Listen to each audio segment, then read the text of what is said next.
I wanted to give you some context about ChatGPT. I am all for educators using it to become more efficient, meaning ask it to help you organize a lesson, ask it to take a PDF from the resources that you have that your school district offers, upload it into ChatGPT and say, help me design this lesson where I'm not teaching 5 standards at once so that I can integrate them slowly. Maybe you teach a science lesson and you want to integrate the mathematics concepts and the English language arts concepts. Maybe it's a narrative, maybe it's expository, things like that.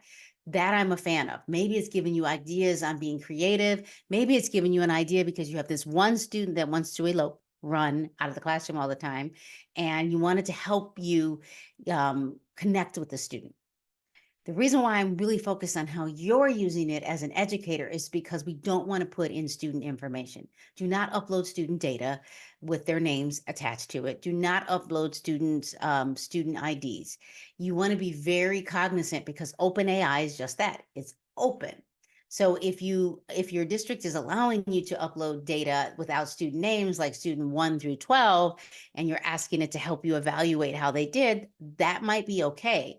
But the reason why we're not having students use it in school districts yet is because if you use something like gaggle alerts, you can find out whether or not a student is having trouble. They may have said something online that you're concerned about. We get those alerts. So unless your school district has purchased an enterprise where they have an agreement where they're not violating the Family Education Records and Privacy Act, FERPA, then you just want to use it for yourself.